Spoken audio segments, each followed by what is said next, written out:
An opulent lunch suddenly turned into a nightmare when a street boy discovered a deadly secret in a billionaire's salad. Would he manage to escape the Grim Reaper in time?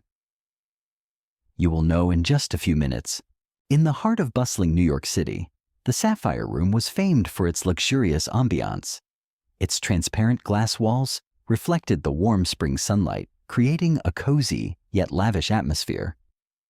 Pristine white tablecloths covered each table, gleaming silverware lined up perfectly, and sparkling wine glasses arranged like a portrait of power and wealth. Nevertheless, Charles Roberts found the luxury stifling.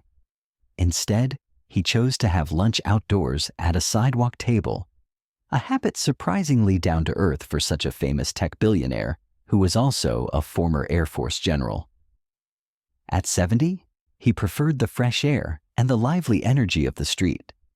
Seated at a small outdoor table near the curb, shaded by a large white umbrella, Charles dined alongside his young secretary, Melody, surrounded by the clamor of city traffic and the curious stares of passers-by. Perhaps they wondered, he's buying time, she's buying luxury. Charles Roberts was the very image of power and wealth, tall, imposing despite his age, with neatly combed silver hair and sharp eyes, reflecting the life of a man who had faced countless dangerous battlefields and million-dollar deals. He wore a deep blue U.S. Air Force general's uniform, featuring a crisp white shirt underneath. On the left side of his chest, golden medals glinted, symbols of his heroic past and unassailable status. Across from him sat Melody, whose nearly fairy tale beauty lit up her radiant smile. At 28, her silky blonde hair fell softly around her face. Her bright blue eyes sparkled, and her refined features were highlighted by subtle makeup. She wore a fitted, ivory-colored business dress, exuding an elegant aura. Yet, if one looked closely, there was a keen intelligence dancing behind those eyes. Charles smiled, his voice deep and warm. "Melody, you did great in this morning's meeting. Our new AI project is about to make a major breakthrough. The government is considering a $500 billion contract for extraterrestrial technology. I think we should celebrate a little. How about it?" Melody nodded, returning his smile. "Absolutely, sir. I've ordered your favorite salad. They're serving fresh kale with passion fruit dressing today." Charles nodded approvingly with a trusting look. "You always know just how to please me, Melody. Thank you." Meanwhile, across the street from the restaurant, a young homeless boy slowly made his way along the sidewalk. His name was Nolan, only 12 years old, with sun-kissed, dark skin and large, curious eyes. He wore a torn t-shirt and worn-out flip-flops that had rubbed his feet raw after countless hours wandering from the Brownsville slums to this upscale area. He clutched a threadbare cloth bag, determined to collect discarded Coke cans and plastic bottles passers-by left behind. His stomach growled like a small fire smoldering inside, but his eyes lit up whenever he found something of value. He stopped near the sidewalk cafe of the Sapphire Room, hoping to find a few cans, but his attention quickly shifted to the dazzling scene inside. Standing there, Nolan observed everything from the edge of the outdoor dining area, his childlike curiosity fueling him. White tablecloths, intricate cutlery, and well-dressed patrons looked like a completely different world, one he could only dream of. He inched closer, right at the curb, eyes shining as he watched every move of the people inside. Just then, he saw something that baffled him. The action of the golden-haired woman, seated across from an older veteran. She smiled, but it never reached her eyes, and the next thing she did left Nolan speechless. Melody discreetly took a small vial of pale blue liquid from her handbag, then swiftly dropped several drops of that mysterious liquid into the salad in front of the man, who was currently on an important phone call, his sharp gaze stern, brows slightly furrowed, then casually mixed it in, as though nothing unusual had happened. Nolan's heart pounded like a little bird trapped in a cage. He didn't fully understand what was happening, but his gut told him something was very wrong. He hesitated, his small hands gripping the cloth bag tightly, while his eyes never left the salad Melody had just placed before the old man.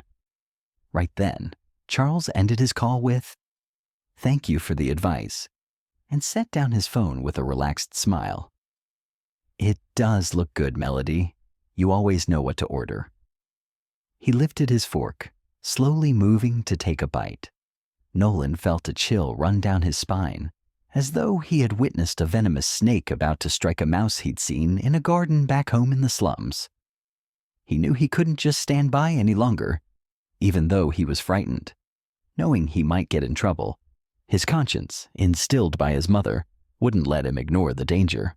Without a second thought, Nolan dashed into the restaurant's outdoor area, his worn flip-flops slapping against the stone floor. "Don't eat that," he shouted, a high, alarmed voice, sprinting straight to Charles's table. In an instant, he swatted Charles's fork, sending bits of salad flying like shards of broken glass, some of the dressing splattering onto Charles's uniform, leaving blotches on the deep blue fabric and staining the pristine white shirt beneath. Charles jerked back in shock, eyes wide at the sight of the small boy before him. Anger then flashed across his face, a silent question burning in his sharp gaze. Where on earth had this kid come from? Before we continue the story, where in the world are you listening from? Please let me know in the comments below. And if you're enjoying this story, don't forget to tap that little like button to motivate us to create more exciting stories. All around, the restaurant fell silent, knives and forks clattering against plates. Startled diners stared at Charles's table. A distinguished older man in a black suit and silver hair muttered irritably, "Where'd this brat come from?" Nearby, a middle-aged woman with auburn hair and a gleaming pearl necklace whispered indignantly to her companion, "Absolutely rude! Who let that kind of riffraff in here?" Melody jumped up, her beautiful face flushed with anger, blue eyes blazing. "You filthy little street rat! What do you think you're doing?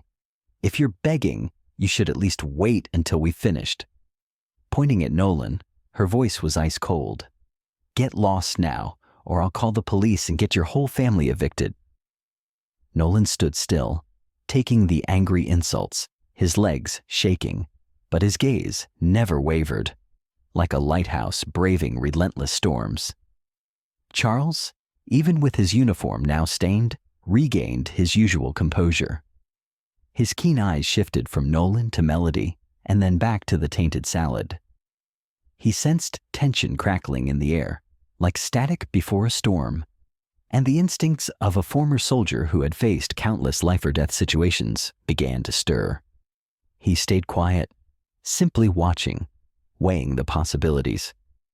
Despite Melody's threats, Nolan held firm, his small voice trembling, but resolute. "I'm not lying. I saw her put something in his salad." The entire restaurant froze, as though everyone was holding their breath to see how Charles would react. Nolan straightened, legs still quivering, but with unwavering eyes like a small flame burning in the midst of Melody's assault. He took a deep breath and repeated in a trembling yet determined voice, "I saw her pour something in your salad. If you don't believe me, just smell it." His words were small, yet rang out over the hush like a stone breaking a still pond, sending ripples of shock through the diners. Melody scoffed, a chilly smile not reaching her eyes, as though guarding a deadly secret. "He's lying. I didn't do anything. This little brat just wants to cause trouble for some money." She turned to Charles with a theatrically pained look. "Sir, don't believe this kid. He just wants to ruin our meal." Charles stayed silent, his sharp gaze flicking between Nolan and Melody, then lingering on the salad. Though his initial anger at having his uniform dirtied still simmered, the old soldier in him picked up warning signals, like detecting the faint smell of gunpowder before an explosion. Leaning in cautiously, he brought the salad closer to his nose, ever so careful, like a man who had once recognized a landmine hidden in the Afghan brush or spotted a traitor in his own squad. A strange scent, some chemical undertone mixed with passion fruit, made him pause.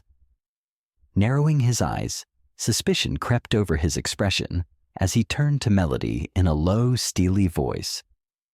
"Melody, how do you explain this?" Melody startled, her face paling briefly before recovering with forced confidence and a shaky laugh. "Sir, that's just the passion fruit dressing. You know I'd never hurt you." Yet her voice quivered like a dry leaf in a gust of wind, betraying the panic she tried to conceal. Jabbing a finger at Nolan, her tone full of scorn, she added, "This kid is just causing trouble for money. He's from the slums, obviously lying for a meal. Don't let him ruin our lunch." Every word stabbed at Nolan's pride, but he stood tall, fists clenched tight, like someone determined to hold on to the last bit of courage. Charles made no immediate reply, his keen gaze still on Melody, as though trying to peer into the hidden corners of her seemingly flawless face. He recalled his time on the battlefield, where instincts had saved him countless times, spotting a trap, sniffing out betrayal among his ranks. He glanced at the salad, then back at Melody, his voice calm yet powerful. "Melody, you know I don't like evasive answers. If you haven't done anything wrong, why do I smell something off?" His question was like a bullet piercing her composure, making Melody retreat slightly, lips pressed tight as she scrambled for a plausible explanation. She took a deep breath, her face flushing red, voice rising in anger like a cornered animal. "If you don't trust me, then just eat the soup.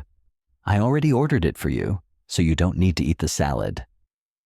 She hastily pushed the salad aside and signaled for the waiter to bring the soup, seemingly eager to sweep away all suspicion.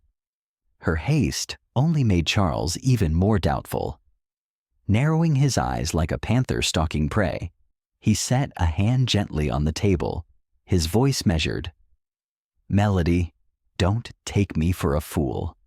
If you did nothing wrong, why are you rushing?" During this exchange, Nolan remained rooted in place, legs quivering, but eyes shining with resolve like a lighthouse standing defiant in a raging storm. Taking a shaky breath, his voice small but resolute, he said, "I think we should have an expert check this salad. If I'm lying, then call the police on me." Though soft, his voice carried like a bell in the hush, prompting the surrounding diners to shift from suspicion to curiosity. Charles glanced at Nolan, his unwavering stare trying to read the sincerity behind the boy's large eyes. He sensed the child's honesty, like a refreshing breeze amidst the smoky fog of a battlefield. Though he couldn't fully trust him yet, every gut feeling told Charles something was seriously wrong.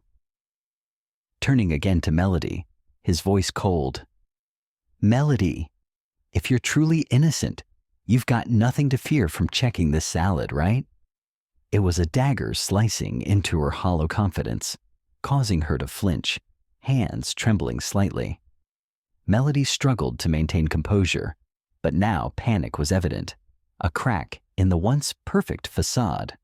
She let out a bitter laugh. "Fine, go ahead and test it. But if there's nothing in there, I want you to throw this little brat out." She turned to Nolan, her eyes brimming with contempt. "Who do you think you are accusing me? A penniless street kid has no place here." Her words pelted Nolan like a hailstorm. Still, he held his ground, fists clenched tight, steadfast as ever. Charles quietly observed Melody, measuring every change in her expression. He sensed her tension, taut like a cord ready to snap, fueling his suspicion that she was hiding something. He beckoned a server with a calm but commanding tone. "Get the manager. I need someone to test this salad right now." His words thundered through the restaurant like an order no one could defy. prompting the waiter to hurry off as diners whispered in hushed tones, all eyes locked on the unfolding drama. Melody stood stiffly, her cheeks flushed scarlet as though about to erupt, her hands clenched, sweat beading on her forehead, a sure sign of desperation. In a rush, she tried to leave the table, desperate to flee the unfolding nightmare. But Charles was faster. With the firm grip of a former general, used to holding entire squads in his hands, he caught her wrist, his gaze icy. "Melody, you're not going anywhere until this is settled." She tried to yank free, her face pale, voice cracking with fear. "What are you doing? Let me go, I haven't done anything." Charles kept calm, his tone deep and authoritative. "Sit down. I don't like repeating myself."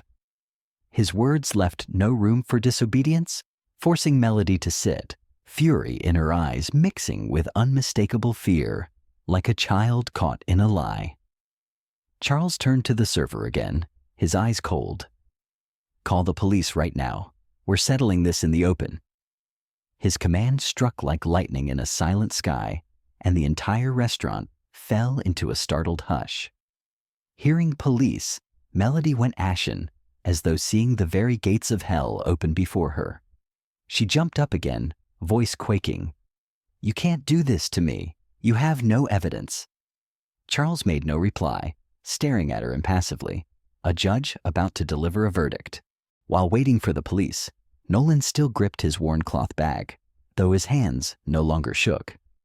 A flicker of pride glimmered in his eyes, as if he'd just overcome some dark force. Taking a steady breath, he began to detail what he'd seen. "I saw her take out a small bottle with pale blue liquid from her purse. She carefully dripped it into his salad, then mixed it up before handing it to him." His words, so clear and unassuming, flowed through the tense air like fresh water into a stagnant pond, prompting murmurs among the other diners, whose expressions turned from skepticism to riveted interest. Melody's complexion shifted from pale to bright red in an instant, fury erupting like a fire. "You're lying. I did nothing. Mr. Charles, don't believe this kid. He just wants to ruin me." But the more she protested, the clearer her panic became. A trapped animal, eyes wild with terror and sweat, now streaming down her once flawless features. Charles observed her impassively, as one who had encountered countless liars on the battlefield. "Melody, if you've done nothing wrong, why are you so afraid?" He stabbed through her forced confidence once again, leaving her silent, mouth clamped shut, clinging to a final, futile pretense of innocence. Just then, sirens wailed in the distance. 2 police officers arrived, their postures firm. One, sporting a thick beard and stern eyes, stepped forward with a deep, resonant voice. "We got a call about an emergency. What's going on here?"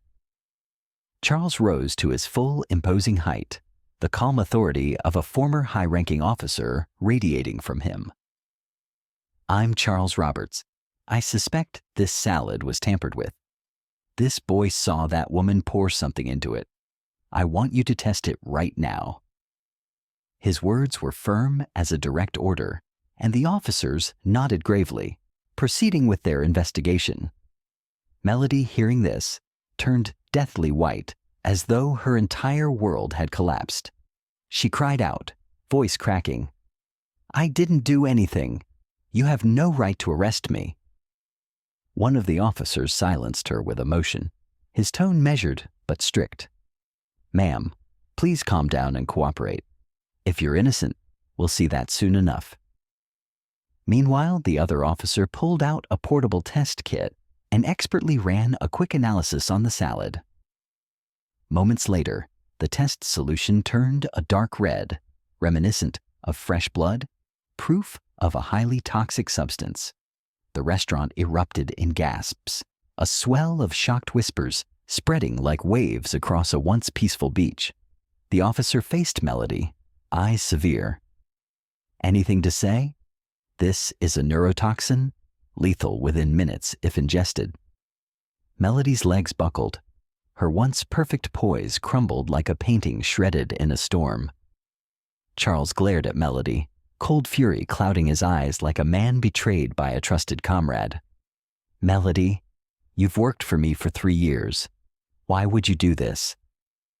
His question cut into her like a knife, and Melody could no longer remain silent. She bowed her head, voice trembling. I worked day and night, but you never gave me a raise. I was tired of being treated like a servant. But as the officer approached, her pathetic lie was laid bare. A moment later, Melody's hands were cuffed. Tears streamed down her face, smearing any trace of her once pristine facade. She sobbed, words spilling out. All right, I admit it. I did it, but not because of my salary. She turned to Charles, her gaze full of hate. I was bribed. Your competitor, StarTech, paid me $500,000 to kill you. They promised another $5 million if I succeeded. They knew you were about to land that $500 billion government contract to develop AI for life beyond Earth. If you died, everything would go to them. Her confession and pleas came in a chaotic rush, a desperate final cry that rattled the entire restaurant. The onlookers gasped, like bees swarming from a hive. Charles listened, his face expressionless. A spark of anger flared in his eyes, like embers reigniting. Standing tall like a general facing battle, he declared, "You betrayed my trust, Melody. You'll pay for that." The officers led her away, her feet dragging as she sobbed hysterically. I didn't want to. They forced me. Her desperate cries faded into the murmuring crowd, as though carried off by the wind. All around, diners struggled to process what they'd just witnessed.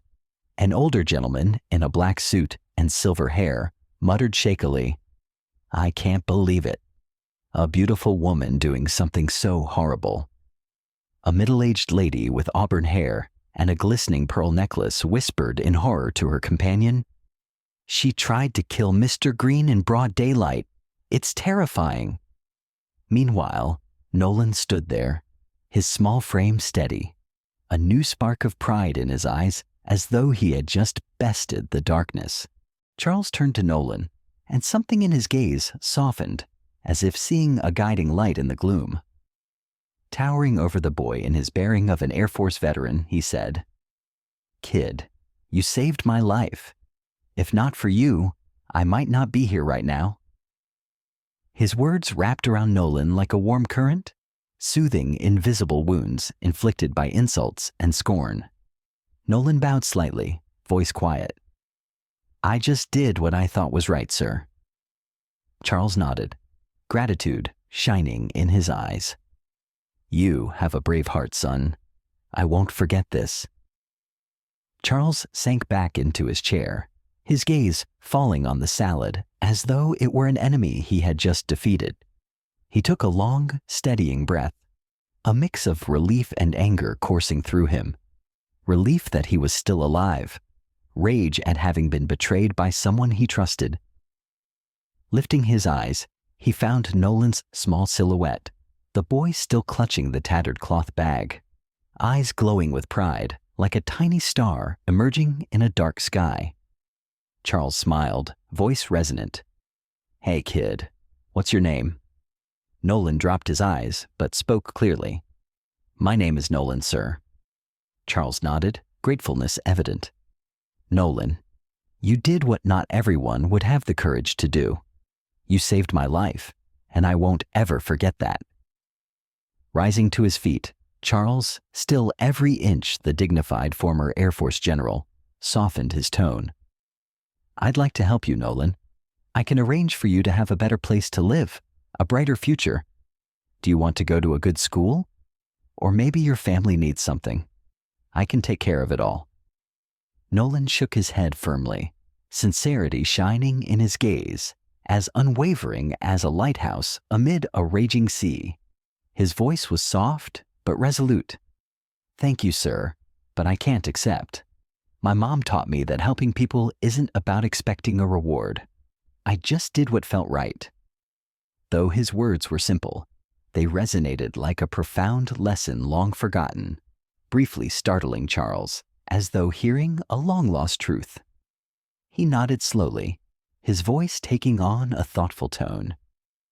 "Your mother taught you well, but I can't let you walk away without doing something for you. Let me find a way to help, one you're okay with." Nolan thanked him with a slight nod, then turned and walked away from the dining area, his worn flip-flops echoing on the stone pavement. A humble goodbye. Charles sat there, watching as Nolan's small frame disappeared into the busy sidewalk crowd. A curious warmth stirred within, like a breeze after a long battle. The boy hadn't just saved his life. He'd reminded Charles of courage and kindness, values he once held dear in wartime, but had long neglected in the world of high-stakes deals and power plays. Charles rose with renewed determination, murmuring in his deep voice, "I won't let that boy live in poverty. Not ever." Nolan, meanwhile, continued his journey through New York's bustling center.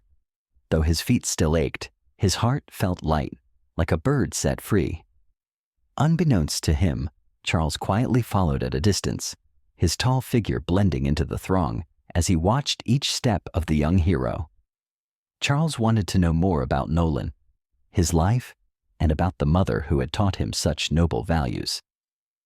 Eventually, the boy turned into a narrow alley leading to Brownsville's slums, where rundown houses with peeling walls and the faint smell of garbage lined the streets under the waning afternoon sun. Nolan stopped at a tiny house with a battered wooden door and rusty tin roof. Humble, yet carefully tidied, evidence of pride despite poverty. He called out brightly, "Mom, I'm home."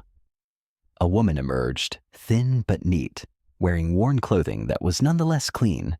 Her dark hair was tied up, her tired face radiating warmth, like a fire in winter's chill. She smiled gently. "Nolan, you're back. How was your day, son?" Nolan ran into her arms, eyes shining. "Mom, I did something good today. I'll tell you all about it." From a short distance, Charles watched the tender scene between mother and son. He soon learned the woman's name was Eliana, and she also collected salvaged items to sell for food. But it was her upbringing of Nolan, so mature, brave, and kind despite his tender years, that truly moved him. Charles approached quietly, his imposing figure softened by genuine respect for their bond. Eliana regarded Charles with mild surprise, but her smile was kind. "Hello, sir. I'm Eliana, Nolan's mother. May I help you?" Charles inclined his head politely. "I'm Charles Roberts. Your son saved my life today. I wanted to thank you for raising such a courageous and kind-hearted boy." Eliana's expression turned to amazement, then gratitude. "Thank you for saying that. I just taught my son to do the right thing, to be decent, even when life is hard." Charles nodded. "I see that, but I can't let your boy and you continue struggling. I have a ranch outside the city and need someone to look after my horses. I think you'd be perfect for the job, if you're interested." His words were like a ray of sunshine breaking through storm clouds. Tears welled in Eliana's eyes, glimmering like morning dew. She bowed her head, voice thick with emotion. "Thank you, Mr. Green. I don't know what to say except thank you. This is more than I ever dreamed." Nolan stood by, beaming at his mother and Charles, as though witnessing a miracle right in front of him. Soon afterward, Charles departed, a weight lifted from his shoulders, like settling an important debt. He climbed into his sleek car, gazing at the sunset painting the sky in gold and crimson, promising brighter days ahead. Weeks later, at Charles's ranch on the outskirts of New York, Nolan and Eliana started their new life under the radiant glow of twilight. As if framed by an artist's brush, they stood together, cheerfully grooming the horses. newfound companions on their journey. Charles watched from a short distance, his expression content, as if discovering a family he never knew he needed. And in his head, he was hearing the phrase, "Courage and kindness can come from those we least expect." If you find the situation in this story interesting, please press the like button, and if you want to hear similar stories, don't forget to subscribe to the channel so you don't miss the next exciting story.